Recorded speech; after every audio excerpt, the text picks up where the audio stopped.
Okay, welcome back everyone to the first session of the afternoon. And Could you zoom out a bit? What? That was not me, that was the computer. Okay. Could you zoom out the video a little bit? Sorry to interrupt.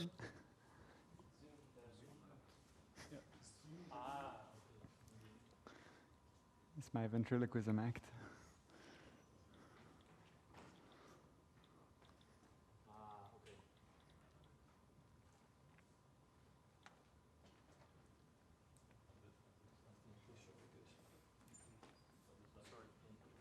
So the first talk will be on cellular homology and the cellular approximation theorem by Axel Ljungström. Yeah, okay. So this is joint work with Anders and Loic, and it has nothing to do with the homology and but we have a computational biology group at our department, and I've mistaken their lectures for interesting lectures in the past. So I thought I would trick you, but it's clearly. Okay, right. So I'll talk about. I have the computer here. So cellular cohomology has been developed before in HoTT. It was done by Buchholz and Favonia. So what they did was they defined the nth cellular cohomology group of a given space X with a given CW structure, and they show that this definition agrees with the usual definition of cohomology in HoTT, and thereby they could conclude that their cellular cohomology theory was functorial, and they could also conclude, I'm not sure they say this explicitly, but at least implicitly, that their construction is invariant with respect to the CW structure. Now, so what about homology? We can define it using an identical version of their theory, but how do we get functoriality? So this trick of proving it equivalent with a previously existing homology theory is a bit harder, primarily because homology in HoTT is so underdeveloped. Especially if we want to formalize things, there isn't that much formalized, and we thought, why not try another approach and try to get a functorial homology theory via some form of cellular approximation theorem, mainly because this would force us to develop the theory of CW complexes. So it's just a good excuse to do stuff with CW complexes in HoTT. So that's the motivation. Right, so our primary contributions are, first and foremost, proofs of some constructive versions of the cellular approximation theorem, and as a consequence, construction of a fully functorial and fully formalized version of cellular homology in the style of Buchholz and Favonia. And we've defined this over the sort of the wild category of CW complexes. I'm going to define this very soon. Right. So I'm going to use some non-standard terminology here, but I hope you're okay with this. I'm going to call a CW skeleton a sequence, an infinite sequence of types and maps. I'm calling these inclusions. They're not inclusions. They're inclusions of cells, but accept my terminology, please, and let's move on. And these will be equipped with a map C, which encodes the number of n cells in our perspective CW complex. It also comes equipped with attaching maps, going from alpha I, going from the I sphere into the finite set with Ci+1 points into Xi. And we also require that x minus 1 is empty. And we require that Xi+1 is obtained as this push out. So you push out along alpha and the second projection map. So this is, of course, the exact same definition that Ulrich and Favonia used in their paper. Yeah? Closer. Okay. I'm so scared of. Okay. We say that a CW skeleton is finite of a fixed dimension n if these inclusion maps start becoming equivalences at some point. Okay.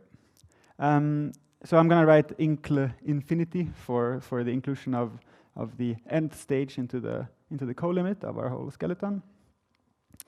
And let's look at these skeleta and let's treat them as objects of some category.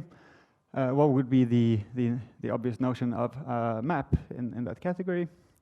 well, if you've done some classical topology, you know that the natural notion of map here is the notion of a cellular map. So given to skeleta x and y, a cellular map is going to be a sequence of level-wise maps satisfying a further coherence condition. So the ith map agrees with the I+1th map when you include it into the higher stages. Okay, so that's a cellular map. So we have maps. So what then is a homotopy in this setting? Well, a cellular homotopy is between two maps f and g. I'm going to denote that f tilde g is a family of homotopies, but it's not just level-wise homotopies. It's level-wise homotopies when you include into the higher level. So otherwise, we would just be saying that f and g are equal, essentially. And then there's another further coherence condition that you can just look at now, and we don't need to care that much about. So that's something for another day. Right. Cellular maps, however, are not the only possible notion of a map between CW skeleta. You could also say that you have a map from x to y if you have a map between their co-limits. And this is the appropriate definition of map if you want to define a category of C, or I should say a wild category of CW complexes. So a type A is a finite, possibly finite CW complex if there merely exists a possibly finite CW skeleton such that its co-limit is the type that you started with. Reasonable enough, I think. And so what have we done here? Well, we've implicitly introduced three wild categories. The first one is the category of CW skeleta, whose objects are CW skeleta and whose maps are cellular maps. Then we also have the category of CW complexes, well, which is the category of CW complexes. Its maps are just plain functions between types. And then we can also consider this CW skel inf, which is like the first one, but where the maps are instead maps between co-limits. So it's like CW, but without the propositional truncation, essentially. Right. So the first one is going to be our working category. Everything is nice and easy in this world. We can define things just as we like. And then the real challenge is lifting all of these constructions to the category of CW complexes. And this third category is useful as sort of an explicit version of the CW complex category. And we're going to use this as an intermediary step for translating from the first to the second. Okay, so the goal is to define a functor going from CW into category of abelian groups. And we do this by first constructing a homology theory on the category of CW skeleta. And this is essentially what was done by Ulrich and Favonia. So a quick recap of what they did. They proved this proposition that if you have a CW skeleton and you quotient out the n+1th stage with the nth stage, then this is equivalent to a wedge sum of spheres. And now, very simplified and also somewhat paraphrased, I should say, one can show that if you have a CW skeleton, it automatically induces an element alpha. I should probably have said alpha n, which is going to live in the set truncation of maps from the wedge of n+1 spheres into the wedge of n+1 spheres, where the first one is indexed by the n+2 cells, and the second one is indexed by the n+1 cells. So what you can define now is you can define a function going from this type into the type of homomorphisms from the free abelian group with Cn+2 generators into the free abelian group with Cn+1 generators. So this is kind of a generalized degree map for bouquets of spheres. And if you apply this degree map to our alpha hat, you get such a homomorphism, and you can also define with some care this homomorphism in the special case from C1 to C0. So in the end, you're going to end up with a chain complex, and you have a chain complex. You're happy because then you can take its homology. So this is what I mean when I write Hn skel of a CW skeleton. It's just the usual definition of homology with respect to this complex. This is very nice. Again, absolutely not due to us. This is due to Ulrich and Favonia. But you can prove that this guy is functorial. I guess this is maybe not included in their paper, but this is on this level, it's very direct.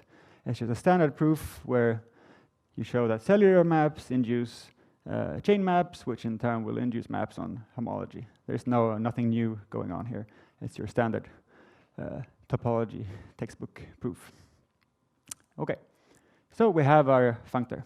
We're very happy, but this was the easy case. Now we would like to extend this functor to a functor over the category of CW skeleta, but where the maps are now maps between co-limits of skeleta. So can we do this? Well, on objects it's very easy because it has the exact same objects. On arrows it gets more complicated now, because now what we really need to show essentially is that we have a section of this map taking cellular maps into maps between their co-limits. So we need a way of approximating maps between co-limits, and this is roughly what the cellular approximation theorem allows you to do. So it roughly says when such a section exists.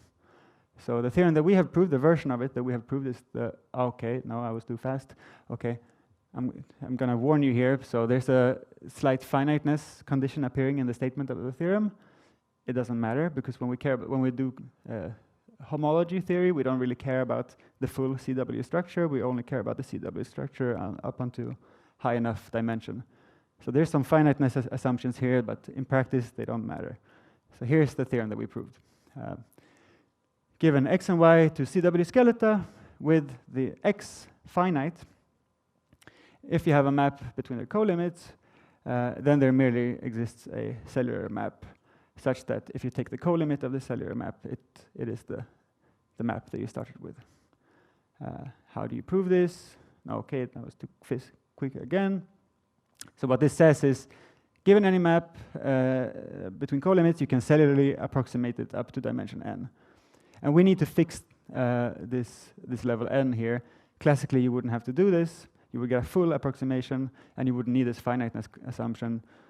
And we think that there might be versions of this full statement that are provable in HoTT. Me and Loic have been working ourselves to death trying to prove these things. We haven't succeeded, but we think. But no promises. Either way, the finite one is good enough for our purposes. And the key components of the proof, I don't have time to give you the whole proof. The key components of the proof are finite choice, which we need to in order to commute pi types with truncations, essentially. There's a little trick where we strengthen the induction hypothesis, and we rely heavily on the fact that the maps from xn into x infinity and xn into xn plus 1 are n minus 1 connected. So it's essentially just moving around a bunch of truncations in a clever way. And this allows us to give a very sort of explicit inductive construction of our cellular approximation. So why is this good? Well, now, okay, given a map F between co-limits and an n plus 1 approximation, so something that was given to you by the approximation theorem, you can define a map from the homology theory that we're trying to define on x into y by just looking at the composite here. So we're using the functoriality of our previously defined homology theory on our approximation. So very nice. But I'm lying, of course, because I said this statement that this guy is functorial is a zero truncated statement. But we only have the mere existence of a cellular approximation. This is very bad because, well, propositions map into propositions, not sets. Or do they? Well, there are tricks, right? So Krauss has all these principles about how to map from propositional truncations into sets and higher truncations as well. So using Krauss's, one of these principles by Krauss, we see that, well, we can pretend that this is not just a mere existence if we check another further coherence condition. And that coherence condition amounts to checking the fact that if you have two cellular approximations, if you have two cellular maps who agree in the co-limit, then their the induced map on homology will be the same. And for this, first of all, you prove the following lemma, whose proof is completely standard. If your two maps are cellularly homotopic, then they are the same map on homology. This is easy, standard textbook proof. But in light of this lemma, what we really need now is we need a kind of way we need a cellular approximation theorem, not for cellular maps, but for cellular homotopies. So what we needed precisely is the following theorem, which I call the cellular approximation part 2. Given two cellular maps who agree in the co-limit, with the codomain again being merely being finite, then there merely exists a cellular homotopy between these two maps. And the proof is morally the same as the proof of the first approximation theorem, modulo extra technical stuff. It's horrible to write it down, but it works. So with this theorem, we get what we need, because now we know that if you have two n+1 approximations, f and g of the same map f infinity, then the induced map on homology will be the same. And this is precisely what we needed to show that our definition was well defined. So we have extended our homology functor now to this bigger category. And we also want to check that this guy is actually a functor. So we haven't really checked the functor, checked that it preserves composition and these things. But okay, I just skipped the proof of that completely. Yeah, it holds, it's true, it's easy. We did the hard part, this is the easy part. Okay, so the final step now is again extending this to the category of CW complexes. So just to summarize, what we have so far is we have a homology functor on the category of CW skeleta, and we have one on the category of CW skeleta with co-limit maps, and we want one on the category of CW spaces. So the category of spaces who's equipped with a mere CW structure. Now again, this is very annoying because there's a propositional truncation appearing here. And we're trying to define Hn of A, an abelian group, but we want to do this by pattern matching on this P, which is something in expressing the mere existence of a CW structure. But the universe of abelian groups is a groupoid. Fortunately, Krauss comes to the rescue again. So there are these prop to groupoid elimination laws. And if you combine them with the structure identity principle, and you combine it with the functoriality of our previous homology theory, then actually you can show that it suffices in this case to assume that P is a canonical element. So we may so it suffices to define Hn of A to just be the previous homology theory of some CW structure. So you can always assume that you have a CW structure, and that's it. Now you prove functoriality in the exact same way as you proved functoriality of the other homology theory. And sorry, the functoriality follows from the functoriality of the previous homology theory, and this gives us finally then a nice functorial homology theory on the category of CW spaces. And I say homology theory, but I'm lying, because homology theory actually means something, and it means verifying something like the Eilenberg-Steenrod axioms, which we still haven't done. But our hope is that this should be easier than checking the corresponding axioms for, say, the homology theory developed by Graham and Christensen and Skokkola. So yeah, this is ongoing work, more ongoing work. So regarding CW complexes, what we need to develop is we would like to be able to approximate n-connected CW complexes by skeleta who are trivial up to dimension n+1. So there's a bunch of these theorems are completely trivial in classical maths. Not completely, but fairly trivial in classical maths, but they're giving us a big headache. We would also like to investigate stronger approximation theorems and maybe also the logical strengths of such approximation theorems. So some of them might be equivalent to dependent choice, we're suspecting. But I'm a bad logician. Loic is a very good logician, so he's in charge of this. Regarding homology, we would like to prove the Allen-Berg-Steenrod axioms, and we would like to check if we can prove the Hurewicz theorem. This has already been proved for another homology theory, but it would be nice to prove it for our homology theory as well. And especially if we did this step up here, there's a very cute proof of the Hurewicz theorem that should just fall out magically. And of course, it would be great to prove that our theory is equivalent to that of Graham and Christensen and Skokkola. But yeah, so that's some stuff to do. So thanks for listening.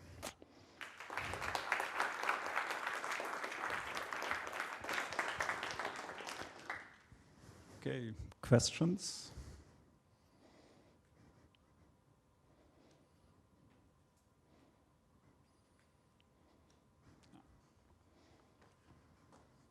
Can I ask a question from online? Is this working? Yes, it works. Great. Well, very nice talk. Thank you. I think you mentioned on your last slide something about further approximation theorems. Yeah. So were you alluding to the hope that maybe an arbitrary type has some kind of CW approximation up to an infinitely connected map? Yes, but I think that my conclusion when I've thought about that has been that that's false. But I was alluding to those types of theorems, but also maybe strengthening the approximation theorem that we have right now, so that we don't have to have these finiteness assumptions. So the cellular approximation theorem, but without the finiteness assumption, should possibly be doable. But okay, I'd like to hear something about why you think the general one might be false, but I don't know if there's time right now or if this should be something offline. But if you have a short answer. Yeah, so it's just a feeling. But no. So you mean the general one for approximating the CW structure of an arbitrary type, or? Right, but only up to an infinitely connected map, not up to equivalence. Oh right, yeah, okay. Now that may be more doable actually. Yeah. That's probably the right statement in that case. But there is, when you try to mimic the more classical proofs, you kind of run into to places where you really need some form of choice principles, unless you assume that the space that you're approximating has only finite homotopy groups or something like that. So at least doing the classical construction and trying to constructivize it directly has been very hard. But it's possible, of course, that there are other approaches that will work. Okay, we had another question. It's a stupid question, but have you computed the homology groups of like well-known spaces? No, not a single one. But we were about to, but then things came in the way. But we were thinking of spheres, maybe unit types should be a reasonable thing. Okay, we would have time for short questions still. I have one short question. So I remember Ulrich and Favonia formalized their work. Mm-hmm. But in a different library. Yeah. So did you look at the code and did it help in any way? No, it helped, especially when we. So there's a lot of because they have one of the versions of the paper too is a fairly short version, and I think there's a lot more done than what's actually in the paper. So a lot of times we started formalizing something, and then we got really stuck, and we thought this is really boring to formalize, and then we looked it up, and they had actually done it at some point in some way. So I would say that we were. Okay. Inspired by their, but we're taking slightly different approaches. So, for example, I mentioned that we had this degree function of big wedge sums. So we defined the bouquet degree, or something, So there were we used slightly different constructions, but in the end they're all the same. And we could look at their stuff for inspiration. Yeah. Okay, cool. Glad to hear that, because I always have the worry that it's lost to the future, what we formalized today. I don't know, but that's good. They write good code. It's not like that. It's not like my code. It's Okay, let's thank the speaker again. yeah.